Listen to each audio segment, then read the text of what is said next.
Hello friends, welcome back to my channel. नमस्कार दोस्तों, ND classes में आपका फिर से स्वागत है। फ्रेंड्स, जैसा कि आप सभी को पता है कि DSSB 2021 के जो एग्ज़ाम्स हुए जून के, उसके पैटर्न बेस्ड क्वेश्चन सीरीज़ हमारी चल रही है। ठीक है, तो उसी सिलसिले में मैं भारतीय राजनीति और संविधान पर प्रश्न श्रृंखला लेके आया हूँ आपके सामने। Indian polity and constitution based जो क्वेश्चन, जिस तरीके के क्वेश्चन पूछे जा रहे हैं उस क्वेश्चन की सीरीज़ लेके आया हूँ मैं आपके सामने। चलिए शुरुआत कर लेते हैं आज की वीडियो की। घरेलू हिंसा के संबंध में एक आवेदन जो है निम्नलिखित में से किसके समक्ष प्रस्तुत किया जा सकता है? An application regarding domestic violence can be presented to which of the following. तो घरेलू हिंसा के लिए एक आवेदन किसके समक्ष प्रस्तुत किया जा सकता है? ये प्रस्तुत किया जा सकता है मैजिस्ट्रेट के सम्मुख। और जी ये किस एक्ट के तहत किया जा सकता है? Protection of women from domestic violence act 2005। इसको लागू कब किया गया? इसे भारत सरकार और महिला एवं बाल विकास मंत्रालय द्वारा 26 अक्टूबर 2006 को लागू किया गया था। एक्ट का नाम है friends protection of women from domestic violence act 2005। Act 2005 है लेकिन लागू हुआ था 2006 में, तो ये डिफ्रेंशिएट करना बहुत ज़्यादा ज़रूरी है। इसमें जो सज़ा मिलती है वो होती है imprisonment for up to 3 years and a fine. और ये जो ऑफेंस है घरेलू हिंसा, वो जो है एक non cognizable and non bailable जो है ऑफेंस है। मतलब जिसके बारे में कोई भी बात, मतलब असंज्ञेय है ये नॉन कॉग्निजेबल, जिसको संज्ञान में लेना ही लेना पड़ेगा। नॉन बेलेबल कोई भी बेल नहीं मिलती है इसमें। राष्ट्रीय नागरिक रजिस्टर सबसे पहले किस वर्ष में तैयार किया गया था? पिछले कुछ टाइम से जो है ये एनआरसी काफ़ी न्यूज़ में रहा था, तो चांसेस हैं इसके बेस्ड क्वेश्चंस भी आ सकते हैं हमारे एग्ज़ाम में। तो राष्ट्रीय नागरिक रजिस्टर सबसे पहले किस वर्ष में तैयार किया गया था? In which year national register of citizens was first prepared. तो सबसे पहले जो है ये 1951 में प्रिपेयर किया गया था। असम समझौता जो है इससे रिलेट करता है एनआरसी से, क्योंकि असम ही एक ऐसी स्टेट है जहाँ पे एनआरसी सबसे पहले लागू कर दिया गया था। तो असम समझौता भी इससे रिलेट करता है और असम समझौता के ऊपर भी क्वेश्चन आ सकता है। एनआरसी के ऊपर अगर क्वेश्चन आता है तो असम समझौते के ऊपर भी क्वेश्चन आ सकता है। असम समझौता क्या था? 15 अगस्त 1985 को जो वहाँ की स्टूडेंट यूनियन थी AASU और उसके अलावा जो दूसरे संगठन थे उनके और भारत सरकार के बीच में एक समझौता हुआ था, जिसमें जिसको जो है असम समझौता के नाम से जाना जाता है। इस समझौते के अनुसार जो है 25 मार्च 1971 के बाद 25 मार्च 1971 के बाद जो भी असम में प्रवेश करने वाला हिंदू हो या मुसलमान हो, उसकी पहचान कर उन्हें राज्य से बाहर किया जाना था। ये जो समझौता था उसके अंतर्गत बाहर किया जाना था। इस समझौते के तहत वर्ष 1961 से 1971 के बीच में असम आने वाले लोगों को नागरिकता तो दी गई थी और अन्य अधिकार भी दिए गए थे, लेकिन उन्हें मतदान करने का अधिकार नहीं दिया गया था। तो असम जो समझौता था उसमें जो है बाहर से आने वाले लोगों को असम में जो है मतदान करने का अधिकार नहीं दिया गया था। तो ये असम समझौता था, जो अगर एनआरसी का आता है तो असम समझौते से रिलेटेड क्वेश्चन भी आने के चांसेस रहते हैं, क्योंकि असम में ही सबसे पहले एनआरसी लागू किया गया था। वित्त आयोग के सदस्यों की नियुक्ति कौन करता है? Who appoints the member of finance commission. तो जो वित्त आयोग है, जो फाइनेंस कमीशन है, उसके सदस्यों की नियुक्ति उनको अपॉइंट कौन करता है? तो उनको अपॉइंट करता है प्रेसिडेंट, यानी कि राष्ट्रपति अपॉइंट करता है उन्हें। चेयरमैन, इसमें जो टोटल संख्या होती है सदस्यों की वित्त आयोग की, वो होते हैं चेयरमैन और इसके अलावा 4 अलग से मेंबर। तो टोटल 5 जो है मेंबर्स होते हैं वित्त आयोग के, जिसमें एक उनका चेयरमैन रहता है। ये किस आर्टिकल के अंडर बनाया गया था? तो इसको जो है under article 280 of Indian constitution to define the financial ये क्यों बनाया गया था? तो ये जो है आर्टिकल 280 के अंतर्गत जो फाइनेंशियल रिलेशन होते हैं सेंट्रल गवर्नमेंट और स्टेट गवर्नमेंट के, तो उनको जो है डिफ़ाइन करने के लिए बनाया गया था जो वित्त आयोग। और उसके सदस्यों को जो मनोनीत करता है, नियुक्त करता है, वो करता है प्रेसिडेंट। तो 15वां जो है वित्तीय आयोग अभी चल रहा है, जो कि 2026 तक चलेगा, जिसके अध्यक्ष हैं श्री NK सिंह। इससे पहले जो 14th वित्त आयोग था उसके अध्यक्ष थे भारतीय रिजर्व बैंक के पूर्व गवर्नर YV रेड्डी। तो क्वेश्चन आ सकता है पहले कौन से अध्यक्ष थे, अब कौन से अध्यक्ष हैं, ठीक है। तो इस तरह के क्वेश्चन एग्जाम में पूछे जा सकते हैं। 73वां संविधान संशोधन अधिनियम निम्नलिखित में से किस राज्य पर लागू नहीं होता है? The 73rd constitutional amendment act does not apply to which of the following states. तो 73वां जो संविधान संशोधन था वो कौन से, जो ये 4 ऑप्शन दिए गए हैं इनमें से आपको बताना है कि किस राज्य पर लागू नहीं होता है। तो ये जो है 1, 2 एंड 3 मतलब नागालैंड, मेघालय और मिजोरम, इन पर लागू नहीं होता है। तो ये जो है 73वां जो संविधान संशोधन है वो 24 अप्रैल 1993 को लागू किया गया था। इसलिए 24 अप्रैल को जो है राष्ट्रीय पंचायत दिवस के रूप में भी मनाया जाता है।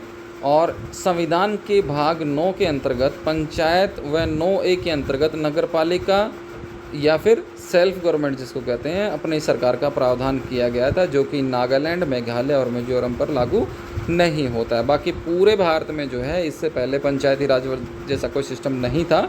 तो 24 अप्रैल 1993 को 73वां संशोधन किया गया और उसमें जो है पंचायत का जो है सिस्टम अच्छे से चला और उसी को राष्ट्रीय पंचायत दिवस के रूप में मनाया जाता है।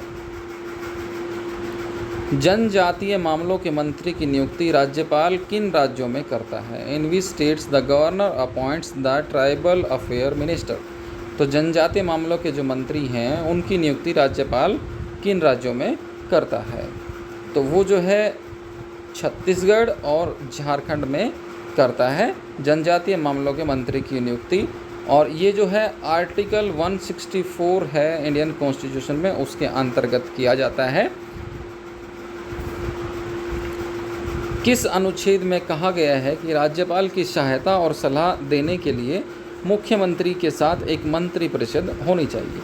Which article states that there shall be a council of ministers with the chief minister as the head to aid and advise the governor। तो कौन सा वो अनुच्छेद है भारतीय संविधान का जिसमें कहा गया है कि राज्यपाल की सहायता को और सलाह देने के लिए मुख्यमंत्री के साथ एक मंत्रिपरिषद होना चाहिए? तो ये अनुच्छेद है 163, 163 नंबर अनुच्छेद है। इस अनुच्छेद के अनुसार जो है राज्यपाल की सहायता के लिए मुख्यमंत्री का एक मंत्रिपरिषद होना चाहिए और इस पर जो है न्यायालय में कोई भी जांच नहीं की जा सकती, मतलब कोर्ट में कोई भी जांच नहीं की जा सकती कि मंत्रियों ने राज्यपाल को कोई सलाह दी है और यदि दी है तो वो क्या दी है। तो इस पर कोई भी क्वेश्चन नहीं पूछा जा सकता। इस 163 163 अनुच्छेद के अंतर्गत ये साफ साफ मेंशन किया गया है।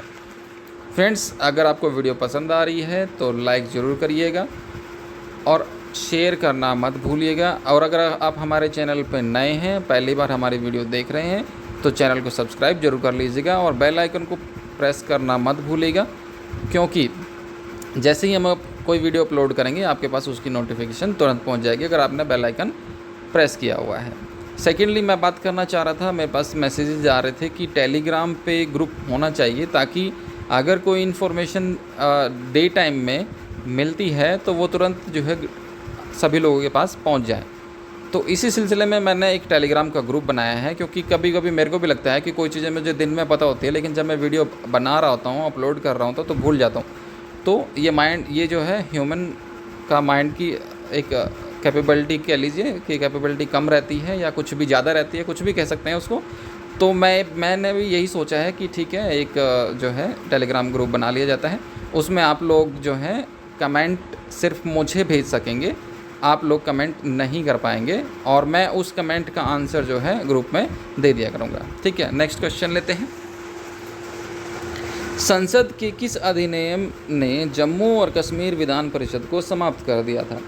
Which act of parliament एबोलिश्ड the Jammu and Kashmir legislative council. तो संसद के किस अधिनियम ने जम्मू और कश्मीर विधान परिषद को समाप्त कर दिया था? तो ये अधिनियम था J&K रीऑर्गेनाइजेशन एक्ट 2019, जो 2019 में आया था।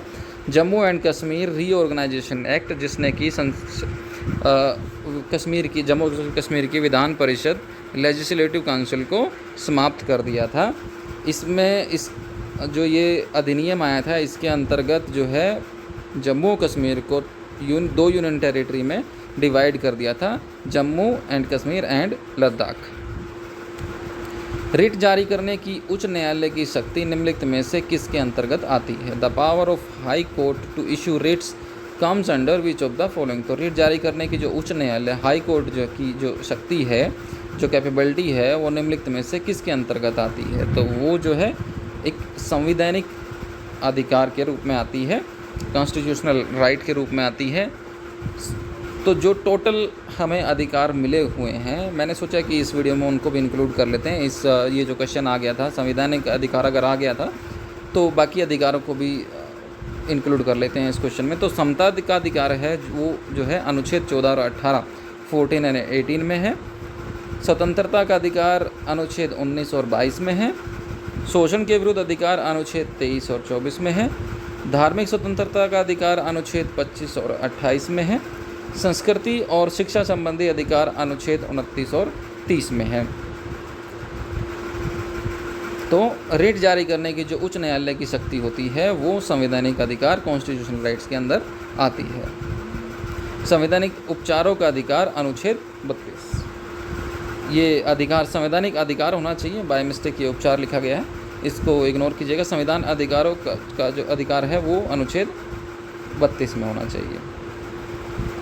भारतीय संविधान के किस अनुच्छेद में राष्ट्रीय आपातकाल के लिए प्रावधान है? विच article of the Indian constitution contains the provision of national emergency. तो राष्ट्रीय जो आपातकाल होता है वो भारतीय संविधान के किस अनुच्छेद के अनुसार होता है? तो वो जो है आर्टिकल 352 अनुच्छेद 352 के अंतर्गत होता है। अनुच्छेद 352 में जो कहा गया है कि युद्ध हो, बाहरी आक्रमण हो या सशस्त्र विद्रोह हो, तो उस स्थिति में जो है आप इमरजेंसी लगा सकते हैं। इसे राष्ट्रीय आपातकाल के नाम से भी जाना जाता है, नेशनल इमरजेंसी जिसको कहते हैं। हालांकि संविधान इस प्रकार की कोई भी अगर आपात स्थिति होती है तो उसको दर्शाने के लिए आपातकाल की उद्घोषणा या प्रोक्लेमेशन ऑफ इमरजेंसी शब्द का उपयोग करता है। तो जो हमारा संविधान है उसमें जो लिखा गया है वो आपातकाल की उद्घोषणा या प्रोक्लेमेशन ऑफ इमरजेंसी लिखा हुआ है। तो क्वेश्चन अगर आता है कि क्या लिखा हुआ है तो आप ये लिख सकते हैं।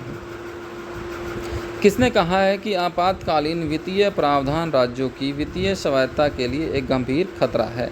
Who said that the emergency financial provisions pose a serious threat to the financial autonomy of the state? तो ये किसने कहा है? ये कहा है H.N. कुंजरू ने। और ये जो H.N. कुंजरू हैं, ये इनका पूरा नाम है हृदय नाथ कुंजरू, एक भारतीय स्वतंत्रता सेनानी और सार्वजनिक व्यक्ति थे जिन्होंने कहा था कि आपातकालीन वित्तीय प्रावधान जो हैं, एमरजेंसी फाइनेंशियल प्रोविजंस जो हैं, वो राज्यों की वित्तीय स्वायत्तता के लिए एक गंभीर खतरा है। निम्नलिखित में से किसे लघु संविधान कहा जाता है? विच of the following is called mini constitution. ये एक काफ़ी सिंपल क्वेश्चन है और पहले भी काफ़ी एग्ज़ाम्स में पूछा जा चुका है। ठीक है, तो इसको और इसका जो आंसर होगा उसको जो है आपको अच्छे से तैयार करने की ज़रूरत है, क्योंकि उसके बेस्ड क्वेश्चंस आते हैं। तो ये है 42वां कॉन्स्टिट्यूशन अमेंडमेंट है, जिसको जो है लघु संविधान या मिनी कॉन्स्टिट्यूशन कहते हैं। 1976 में जब आपातकाल लगा था तो उसके दौरान एक संशोधन ने न्यायपालिका उसमें एक संशोधन किया गया था। उसमें जो न्यायपालिका है, जो कोर्ट हैं, उसके सभी जो महत्वपूर्ण शक्तियां हैं उनको छीनकर संसद को दे दिया गया था।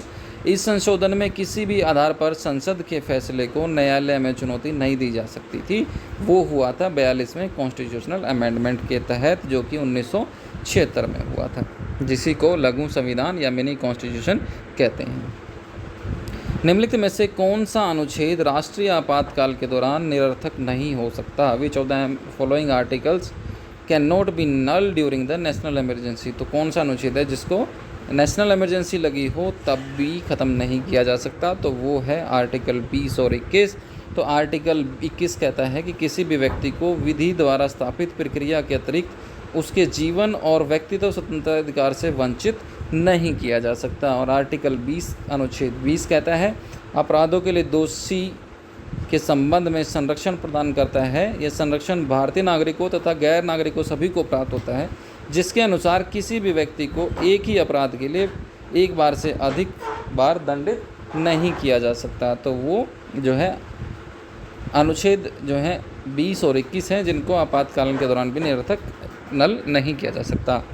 भारतीय संविधान ने एकल नागरिकता की अवधारणा कहाँ से ली है? Indian constitution took the concept of single citizenship from where?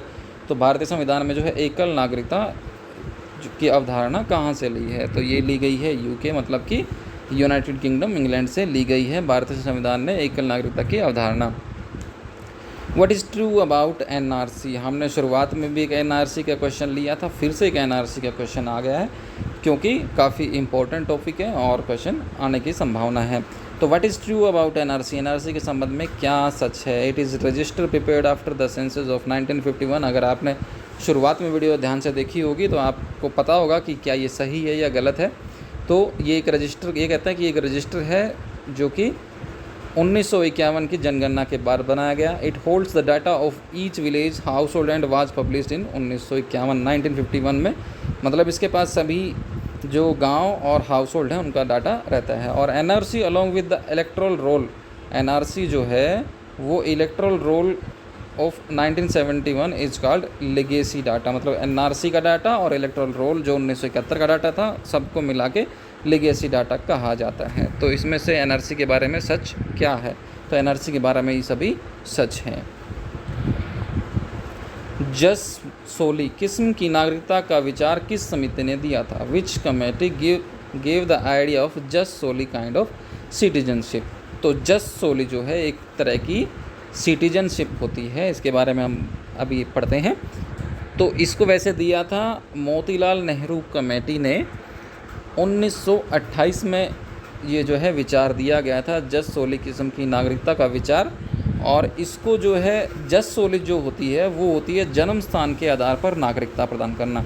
जन्म स्थान के आधार पर नागरिकता प्रदान करना वो होती है जस सोली। और इसके अलावा एक होती है जस सांगुइनिस, रक्त संबंधों को मान्यता देता है। तो ये रक्त संबंधों को मान्यता देता है। तो जस सोली जो है उसके लिए मोतीलाल नेहरू कमेटी 1928 ने समिति ने विचार दिया था। संविधान के किस अनुच्छेद में पाकिस्तान से भारत में प्रवास करने वाले व्यक्तियों के लिए नागरिकता का प्रावधान दिया गया था?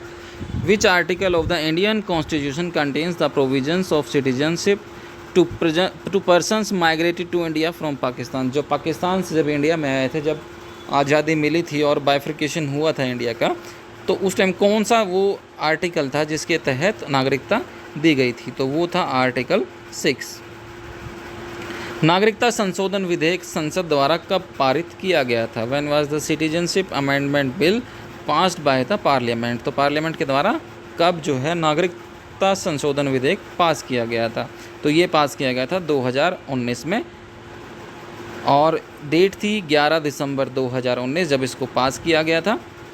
मौलिक कर्तव्यों को निम्नलिखित में से किस संशोधन अधिनियम द्वारा भारत के संविधान में शामिल किया गया था? The fundamental duties were included in the constitution of India by which of the following amendment act? तो मौलिक कर्तव्य जो थे वो कब किस संशोधन के अधिनियम के तहत शामिल किया गया था? तो वो संशोधन था 42वां संशोधन। स्वर्ण सिंह कमेटी ने इसकी सिफारिश की थी कि मौलिक कर्तव्यों को जो है संविधान में शामिल करना चाहिए। और फंडामेंटल ड्यूटीज़ जो हैं, मौलिक कर्तव्य जो हैं, वो article 51A of Indian constitution में लाई करते हैं। इसमें जो फंडामेंटल ड्यूटीज़ हैं वो हैं सार्वजनिक संपत्ति की सुरक्षा करना, भारत की संप्रभुता, अखंडता और एकता की रक्षा करना, वैज्ञानिक स्वभाव और मानवतावाद का विकास करना। तो ये जो है मौलिक कर्तव्य हैं, फंडामेंटल ड्यूटीज़ हैं। भारतीय संविधान के निम्नलिखित में से किस अनुच्छेद में धार्मिक स्वतंत्रता का अधिकार है? विच of the following articles of the Indian constitution contain the right of religious freedom? इस क्वेश्चन का आंसर भी हम पहले पढ़ चुके हैं। अगर आपको नहीं पता तो दोबारा जाके आप देख सकते हैं। फिर भी मैं आपको बता देता हूँ, भारतीय संविधान में जो है धार्मिक स्वतंत्रता वो आर्टिकल 25-28 में दी गई है। निम्नलिखित में से कौन पूर्ण राज्य का दर्जा दिए जाने से पहले केंद्र शासित प्रदेश नहीं था? Which among the following was not A union territory before it was according the status of full fledge state. तो कौन सा जो है फुल फ्लैज स्टेट होने से पहले पूर्ण केंद्र शासित प्रदेश नहीं था, तो वो था सिक्किम, जो कि पूर्ण राज्य का दर्जा प्राप्त करने से पहले केंद्र शासित प्रदेश नहीं था। हिमाचल प्रदेश, मणिपुर और त्रिपुरा जो हैं ये राज्य अपग्रेड होने से पहले केंद्र शासित प्रदेश थे, मतलब पूर्ण राज्य का दर्जा लेने से पहले केंद्र शासित प्रदेश थे।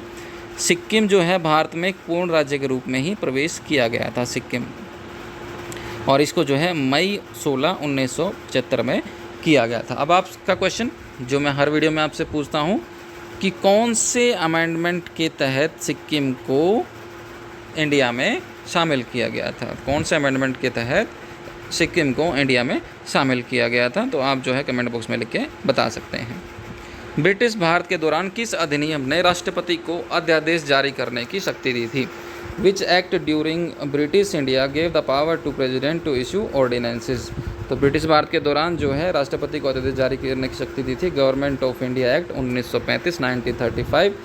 ब्रिटिश भारत में जो है गवर्नर जनरल जो उस टाइम होते थे, उनका जो भारतीय परिषद अधिनियम था 1861 के तहत विधान परिषद की अनुमति के बिना अध्यादेश जारी करने का अधिकार दिया गया था, जो उस टाइम गवर्नर जनरल हुआ करते थे। लेकिन जब 1935 की धारा 42 से हुई तो उसके बाद राष्ट्रपति की शक्ति भारत सरकार अधिनियम 1945 की धारा 42 से प्रेरित है, उसमें उसको शक्ति प्रदान की गई थी।